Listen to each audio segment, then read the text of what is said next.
Welcome to our channel, all friends. If you are new to my channel, please subscribe my channel and press the bell icon to stay update for new videos. Thanks. Let's start new video.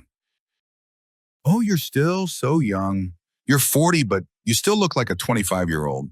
Your physique is such that even at 50, you'll look 25. How many times have I told you to forget about what people say?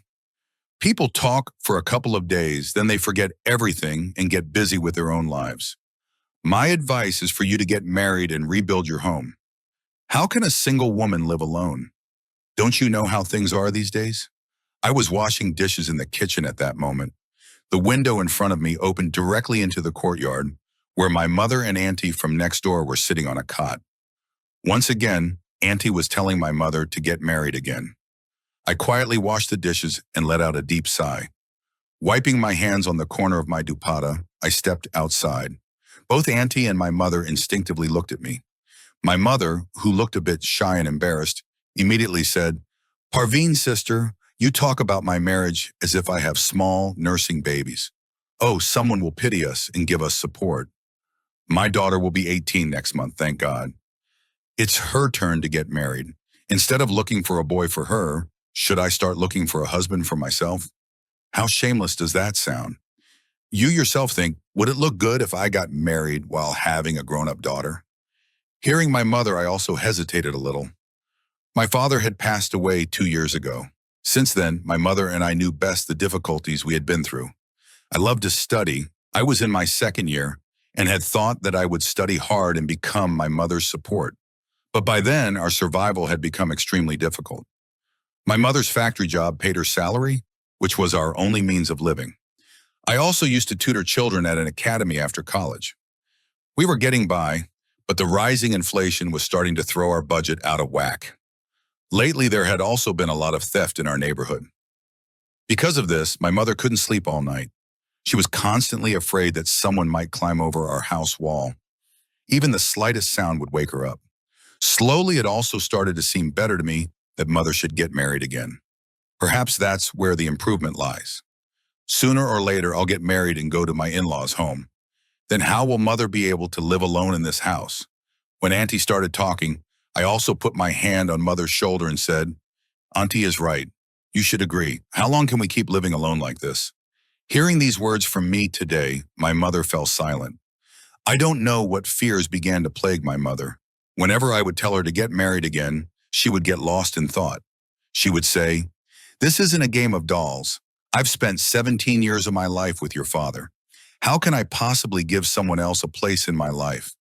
Who knows what kind of person he might be, or how he'll treat you, and then there'll be nothing left but regret." My mother would get lost in deep thoughts. However, I had convinced her to marry again. One day when my mother came home, she said, "Beta, tomorrow there's a party at our factory for all the employees. You should come with me. You're always busy studying. You'll enjoy it a bit." I didn't feel like going, but at my mother's insistence, that day I wore a white maxi dress, put on some light makeup, and went to the factory with my mother. A party had been arranged there by the owner. I was standing with my mother talking to some other girls when I felt as if someone's piercing gaze was fixed on me. As soon as I looked up, I saw a man smiling at me from a distance. He was probably between 40 and 45 years old. He was wearing shirt and trousers. For some reason, his staring eyes felt a little strange to me. I immediately turned away. A little later, we were back home. But after that day, my life had changed. That evening, I was quite late returning from the academy. For some reason, I had felt extremely restless all day, and I had also received my salary. I had decided that I would buy a beautiful dress for mother. Even the suit she had worn yesterday had 2 patches on it. Thinking this, as I entered the house, my steps froze at the sight before me. I could hear hushed voices in the house. Among those voices, there was a man's voice. This voice was unfamiliar to me. Who was this person? Who had come to our house? All sorts of doubts began to creep into my heart. As I walked step by step into the room, the scene before me forced me to stop dead in my tracks. Because my mother was sitting on one side wearing a nice dress, looking shy and embarrassed, and opposite her sat a woman and a man. It didn't take me long to recognize the man. It was the same person I had seen at the factory. My mother saw me, smiled, got up, and said, "Oh, you're here, daughter. Come." First, I greeted the guests and then looked at my mother with questioning eyes. My mother started telling me, "Daughter, this is your Uncle Rafakat. Actually, he's here to discuss a marriage proposal for me." Just then, that woman also smiled and made me sit beside her. It was Parveen's sister, the matchmaker. She made me sit down and said, "Oh, daughter, look, you used to say you wanted a new father, didn't you? I've found you a new father. He's a very good person. He will love you like his own child." I was well aware of Parveen's sister's sweet talk. My mother had no objection to this relationship. She said that Rafakat understood her well and that they both worked in the same factory. That's why Rafakat had proposed to her. At first she kept refusing, but then she thought that no one better than Rafakat could come into her life. This was Rafakat's second marriage. His first wife had left him for unknown reasons. I had never seen my mother express such strong liking for anyone before, so I was also happy. Well, it was good that my mother's home would be settled. Uncle Rafakat would also bring whatever he earned into this house, which could help us financially. I thought that Uncle Rafakat would probably take my mother and me away from this house to live with him, but that wasn't the case. Uncle Rafakat said, "If you don't mind, I'll stay here with you in this house." Mother immediately agreed, saying, "Yes, yes, we have no problem. Anyway, this house is ours too. Where else would we go if we left it?" Uncle Rafakat said, "I live here in a rented house. All my property is back in the village. I came here for work. If you say so, I'll even drop you back in the village." But my mother said, "We are used to this environment. We will stay here." Just a few days later, my mother's nikah with Uncle Rafakat took place. For me, he was just an ordinary man, my mother's husband, and respectable. But I was completely unaware of what was going on in his heart. My mother had insisted that the nikah would be simple. There would only be a few witnesses and some women from our neighborhood, in whose presence she wanted the nikah to take place. But Uncle Rafakat said, "No, I'm getting such a beautiful wife like you. I want to have a grand wedding with you. You are the precious asset of my life." Didn't I say that right, Noor? He was dragging me into his conversation as well. I also smiled and said, "Yes, Ami, absolutely." Uncle Rafakat then said, "It's your mother's wedding, so you should invite your friends too. We'll all enjoy this wedding together." Hearing him, I felt a little nervous. For me, this was a moment of happiness only because of my mother. But I absolutely couldn't tell my friends that my mother was getting remarried. Somewhere deep inside, this fact was enough to embarrass me. Girls my age were getting married themselves, and here, my mother was getting married. I let out a deep sigh. Even on the wedding day, I prepared myself with light makeup, but my mother's face had a different glow. Perhaps she had fallen in love with Uncle Rafakat. Both of us, mother and daughter, arrived at the wedding hall. Those women who had previously pressured my mother repeatedly to get married, saying that society doesn't view a single woman favorably, and that she had a grown-up daughter and how would she cope if anything went wrong, and that thieves nowadays break into homes and attack one's honor, and that a man in the house is essential. My mother, swayed by their words, was now willing to marry. My mother sat on the stage, dressed as a bride. Undoubtedly, she looked incredibly beautiful at that moment. Uncle Rafakat was also sitting beside her. They made a perfect couple. But the women were holding their chadars in front of their mouths and mocking them. One woman looked at another and said, "Oh, look at Shagufta, how she's sitting like a bride. Oh, an old mare with a red bridle. She has a grown-up daughter. If she was so worried, she should have married her daughter to a good family and made her son-in-law live with them. At this age, I don't know what whim she got that she married while having a grown daughter."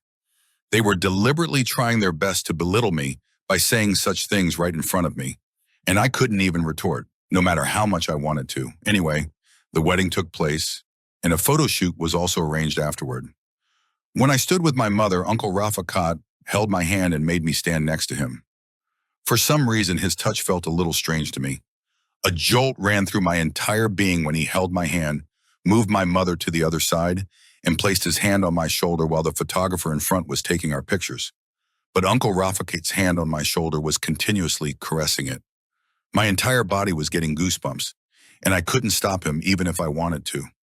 This act felt a little uncertain to me. I quickly moved away from him. When we got into the car to go home, Uncle Rafakat said, "Oh, Noor is my child. She will be my little doll. I won't let her lack anything." He kept calling my name and drawing me into conversations. Even now, he made my mother sit on the other side and sat me in the middle, and then he sat next to me. I felt a bit strange. I wasn't a little girl anymore. The way my sixth sense kept sending me signals was a bit odd. Outwardly, Uncle Rafikat was talking to my mother about their future life, telling her what he could do for his wife and me. But his hand was continuously holding mine. The firmness and warmth of his hand made me horribly uneasy. Upon reaching home, I breathed a sigh of relief. I quickly went to my room, washed my face, and changed into casual clothes before coming out. My mother was sitting in her room. I quickly prepared dinner, and when I went to give it to her in her room, the sight before me made me feel ashamed. My mother was sitting on the bed, dressed as a bride, and Uncle Rafikat was tenderly caressing her cheek with his hand. He was close to bringing his face near my mother's for some bold move. But upon seeing me, both of them separated from each other. As I was about to leave the room, Ami said, "Oh, Noor, daughter, where are you going? Come inside." I stepped into the room, placed the food on the side table, and said, "Let me know if you need anything." Before I could leave, Uncle Rafikat suddenly grabbed my hand.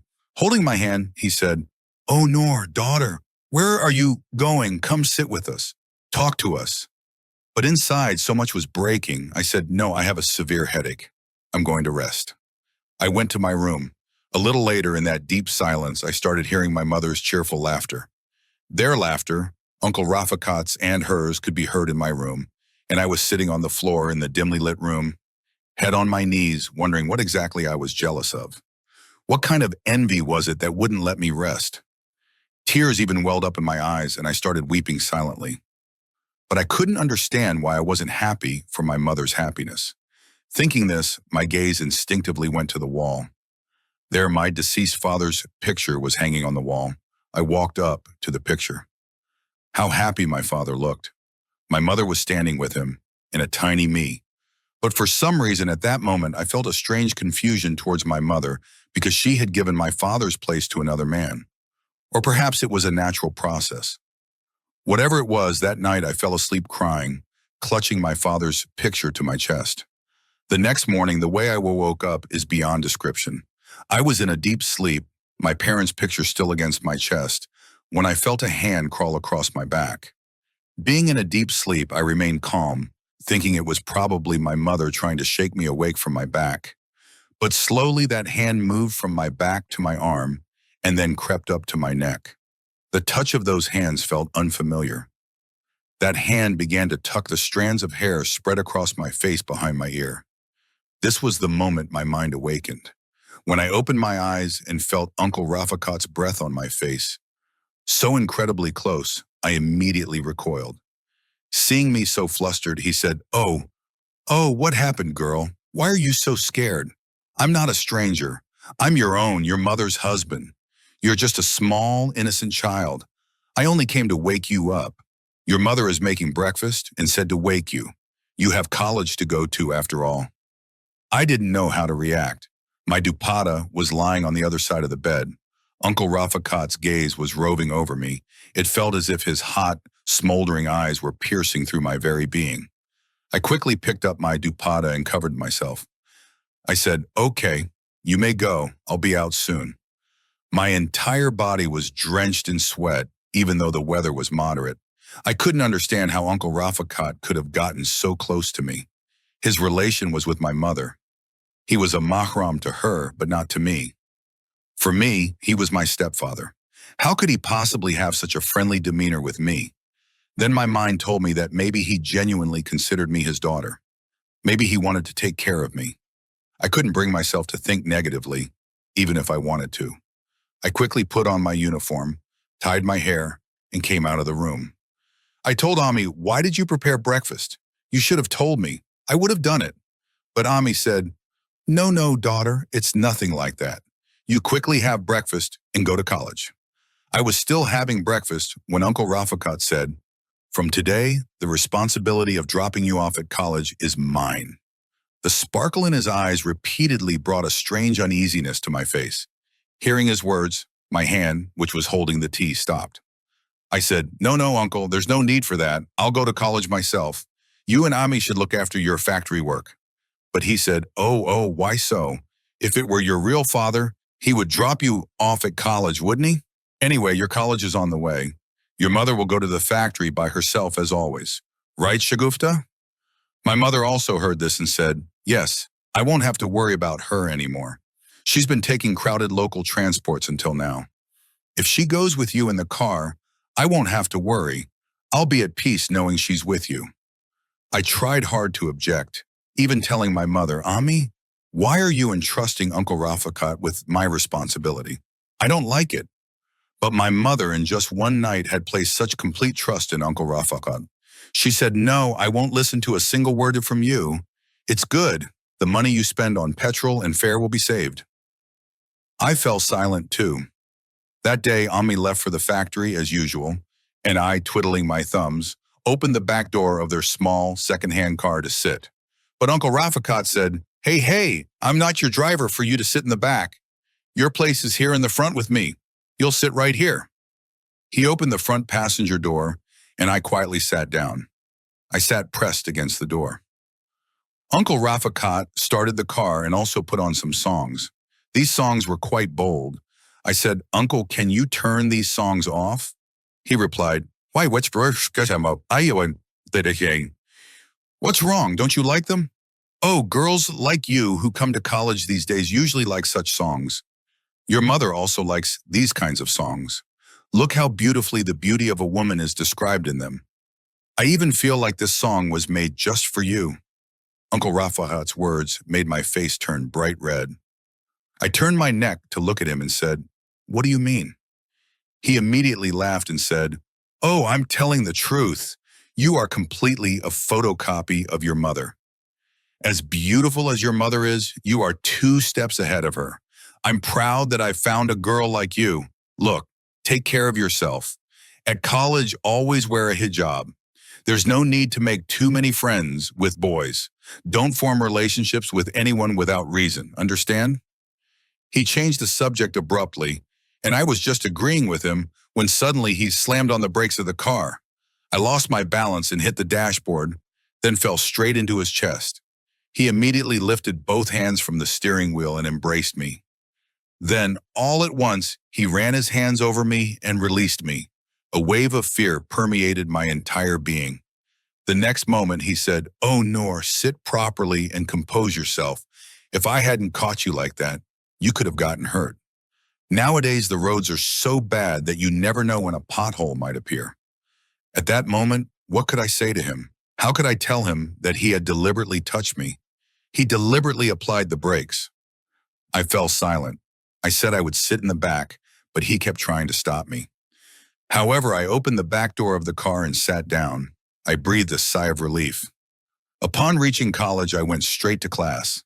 My friend noticed my pale complexion today and asked me what the problem was. She said she had never seen me so distressed before. What could I tell her? I hinted in veiled words that my mother had remarried. I knew she was my best friend and wouldn't tell anyone my secret. First, she was surprised, and she expressed happiness. But then she added, that's all fine, but is your stepfather good-tempered?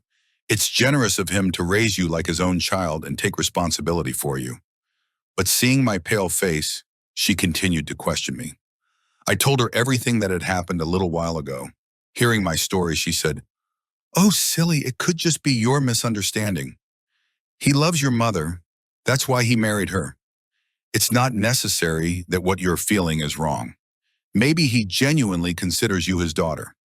But yes, if you have even the slightest doubt about your Uncle Rafiqat, you must tell your mother without any delay. Believe me, you can avoid a big loss. Thinking this, I also became quiet. She was right. We, mother and daughter, lived alone in this house. We had no other relatives. Those we did have lived in other cities and were completely disconnected, as if they had no relation to us. Until today, my mother had seen many difficulties. Both of us, mother and daughter, had managed to get by with great difficulty. And in such a situation, a stranger entering our house, taking an interest in our affairs, and then doing such things with me, felt a little strange. I felt that perhaps I should go I should go home today and talk to my mother about this. I should tell her to explain to Uncle Rafakat that he shouldn't be too familiar with me. He is her husband, but he has no such close relationship with me. Also, he shouldn't come into my room. I knew this might upset my mother, but it was important for me to say it. That day, when I went home, I saw my mother smiling in the kitchen. Uncle Rafakat was sitting with her, cutting vegetables. They had both returned early from the factory. They were sitting with my mother, laughing and talking. My mother looked genuinely cheerful after a long time. I didn't want to say anything that would snatch the smile from her face. So I quietly went to my room, freshened up, and came out. I was untangling and styling my hair when I felt as if someone was staring intently at me. I immediately turned around and saw Uncle Rafakat standing by the door. Seeing Uncle Rafakat, I quickly spread my dupatta over myself and asked, "Yes, was there something you needed?" He replied, "No, just came to ask how your day at college was. After all, you're just as important to me as your mother." Saying this, he started to approach me again, but I quickly moved past him and came outside. I suggested we talk outside. For some reason, I felt unsafe being alone with him. I was sitting with Ami, shelling peas, and Uncle Rafakat was washing his Meron car. Ami, in conversation, told me, "Your Uncle Rafakat is very good. All my fears about remarrying have vanished after meeting him. You know, he has clearly stated that he will arrange your marriage into a good family. He won't let you face any trouble. He will send you off from this house just like a father. He has even started saving money for you from now on."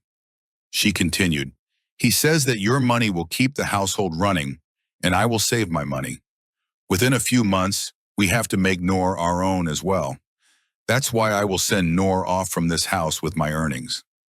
My mother was speaking with tears in her eyes, and for some reason, Uncle Rafakat's face, as he washed the car in front of us, looked nothing but deceitful and hypocritical to me.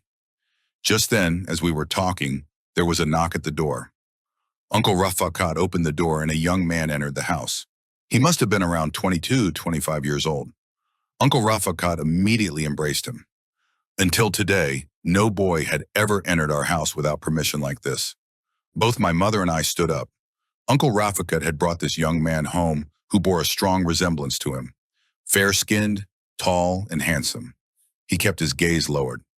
Uncle Rafakat said, "Meet him. This is my nephew. He's an orphan and lives in the village. Until now, I've been covering his education expenses. Now he's standing on his own feet and covering his own study expenses. He has applied for a government job. His test is in this city in 2 days, so he will stay here until then." Hearing this, my brow furrowed. First there was Uncle Rafakat, and now his nephew had also arrived. His own actions already seemed suspicious to me, but now who knew what this nephew would be like? I glared at my mother, stomped my foot, and went into my room. I told Ami, "What kind of behavior is this? Doesn't Uncle Rafakat know there's a grown daughter in the house? He's brought a non-mahram baum inside." My mother heard this and said, "Oh, daughter, what kind of things are you saying? Since when have you started thinking like this? Uncle Rafakat might be your stepfather, but he's still your father, and his nephew is decent and good. What's wrong with that? Besides, you're not alone in the house. I'm here. Rafakat is here. Anyway, we've given him the guest room. He'll stay there." Despite my initial reaction observing the young man, I soon realized he wasn't ill-mannered or a loafer. Instead, he was hard-working, and all his attention was on his studies. The next day, my mother was about to go out to buy vegetables when the young man, whose name was Naim, stopped her. He said, "Auntie, why would you go when I'm here? Tell me what you need, and I'll get it." Ami tried to give him money, but he refused to take it. Ami had only asked him to bring lentils and vegetables, but when he returned, he brought meat and fish with him. He said, "You people have treated me so well. Today is my last day in this house, so I want to cook for you all myself, since you won't take rent from me." For some reason, seeing this young man, a special place began to form in my heart for him. In my heart, I started to like him. This had never happened before. Many boys studied with me in college, but I had never felt such emotions for anyone as I now felt for Naim. Naim was an excellent cook. He had done all the household chores himself. Everyone licked their fingers after eating the fish and karahi he made. My mother praised him highly too. He was leaving the next day, and this thought troubled me internally. That day, after Naeem took his test, he said goodbye to us and went back to the village. For some reason, looking into Naeem's eyes, I felt as if he also liked me, but there was no conversation between us, just a silent exchange of glances. Life started to return to normal. My perception of Rafaqat began to change. I started to warm up to him a little. I had started to believe he was genuinely a good person. My mother couldn't have chosen the wrong man, I thought. That evening, when I returned home, dark clouds gathered in the sky. A storm and heavy rain began. That night, I finished my studies earlier than usual and lay down to sleep. Just then, the lights suddenly went out. Ami wasn't feeling well today, so I had given her sleeping medicine with my own hands and put her to sleep. I was sleeping in my room when I thought I heard the door open. The house was plunged into complete darkness. The power was out due to the severe storm and rain. I opened my eyes and looked, but the door was closed. Occasionally, when lightning flashed, a bit of light would enter through the window. I once again pulled the blanket over myself and tried to sleep. But then I felt the presence of someone near me, as if someone was slowly approaching. They placed a hand on my shoulder. Before I could scream, a hand covered my mouth. I recognized that firm hand well. I knew whose it was. I began to struggle, trying to remove the hand from my mouth with both of mine, but he grabbed my hands. Bringing his face close to my ear, he whispered, "I've been looking for this opportunity for years. I've been yearning for this little bird to fall into my hands so I could pluck every single one of her feathers and throw them away. But look, today that opportunity has come. Today there's the opportunity, the custom, and the weather is incredibly romantic. Your mother is sleeping soundly, like a log. You gave her the sleeping pills, but I gave her 3 instead of 1, so she wouldn't disturb me all night." Rafaqat's devilish laugh echoed in the room. I felt as if my soul would leave my body. How could that person do this to me? With a jolt, I removed his hand from my mouth. I said, "You should be ashamed of yourself. I am like your daughter. You married my mother. The world calls you my stepfather, and you can stoop to this level?" Hearing my words, he immediately moved forward, grabbed me by the neck and said, "Who said I'm your father?" "Oh, I'm only your mother's husband. In fact, in my eyes, your mother was just a ladder that I climbed to reach you. Do you know why? When your mother first brought you to the factory, my every fiber yearned when I saw a delicate bud like you. I had already decided that no matter what, I would get you. If I had asked your mother for your hand, she would never have given you to me. That's why this path seemed better to me, to marry your widowed mother and gain access to you. And look, I've reached you." The way he was explaining everything to me in such detail filled me with intense hatred and contempt. I was sobbing uncontrollably, trying to free myself, but how could I, a small girl, stand against that well-built, strong man? I was completely helpless against him. I was continuously pleading for my honor, crying and begging, but he showed no mercy. He desecrated my dignity. My sobs and screams were drowned out by the thunder and the fierce, stormy rain.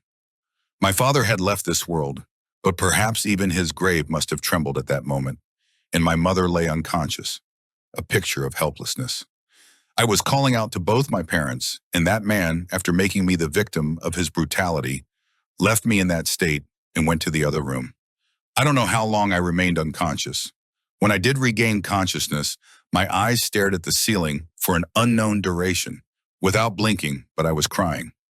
I had thought that perhaps this person would leave the house after defiling my honor, but he was still there. He thought I would be scared, intimidated, and wouldn't tell anyone his truth. I was burning with fever in that same state when my mother entered the room. She said, What happened, daughter? Why haven't you come out of your room?" But looking at my condition, my mother must have suspected something. She came to me and said, "What happened to you? What's wrong with your condition?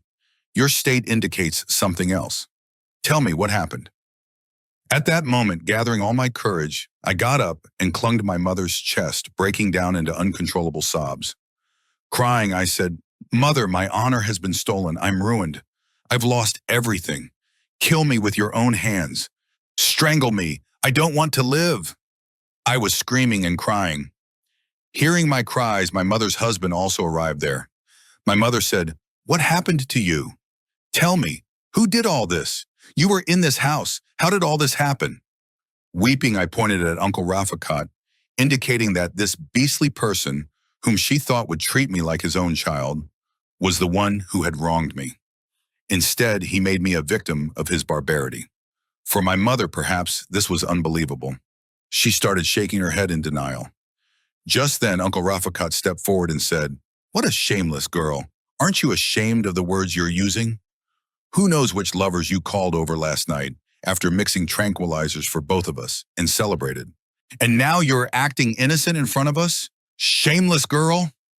I thought perhaps he would brainwash my mother, but my mother had blind faith in me. The very next moment, she delivered a powerful slap across Uncle Rafikat's face.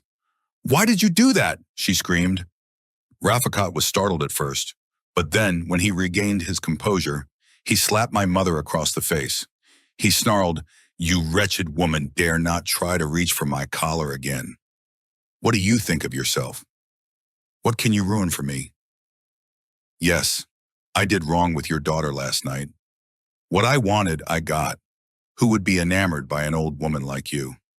Oh, I was infatuated with your daughter. I just needed to reach her. And I did. Now tell me, what will you do? What can a weak woman like you possibly ruin for me? If you go outside and make a fuss or tell people what your husband did to your own daughter, tell me, what honor will your daughter have then? Speak. Why are you quiet now? If you go and tell, tomorrow your daughter won't get a marriage proposal. She'll sit at your doorstep her whole life with silver in her hair." Saying this, he laughed, and my mother looked at Rafikat's face helplessly, crying and saying, "I won't spare you. I'll kill you. I'll drink your blood with my own hands." But he began to hit my mother. I immediately got up, picked up a bunch, and tried to hit Uncle Rafikat on the head, but he pushed me before I could. My head hit the corner of the bed. A fountain of blood erupted from my forehead. He left both of us in that state, saying, "Do whatever you want, but remember, a man's honor is never tarnished. It's always the woman who gets defamed." With that, he left.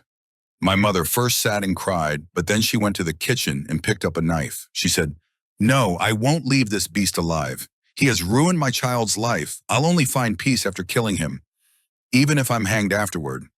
My mother had gone completely mad, become deranged. I started holding her back. "No, mother, don't do this. God will deliver the best justice for us.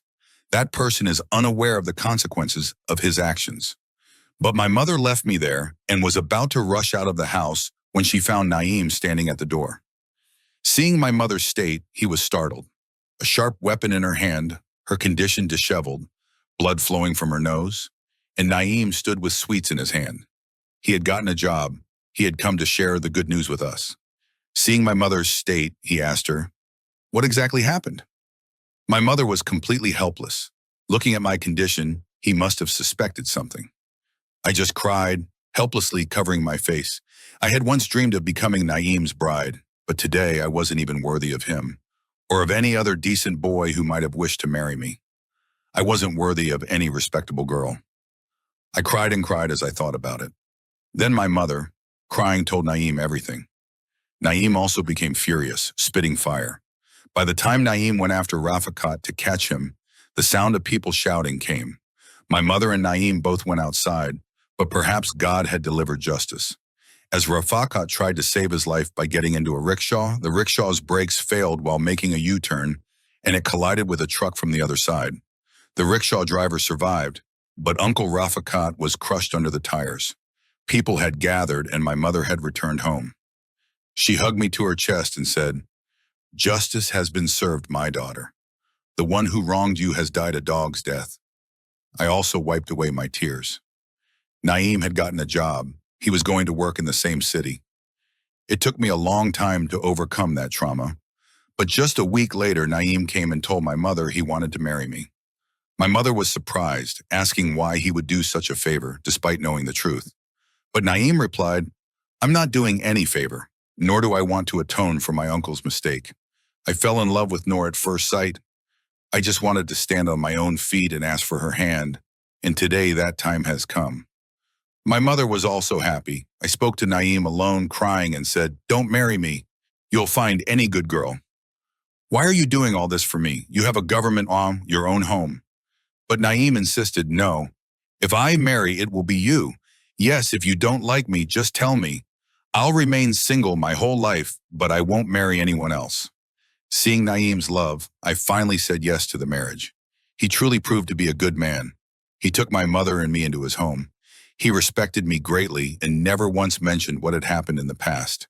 He treated my mother as his own. My life once again began to fill with happiness.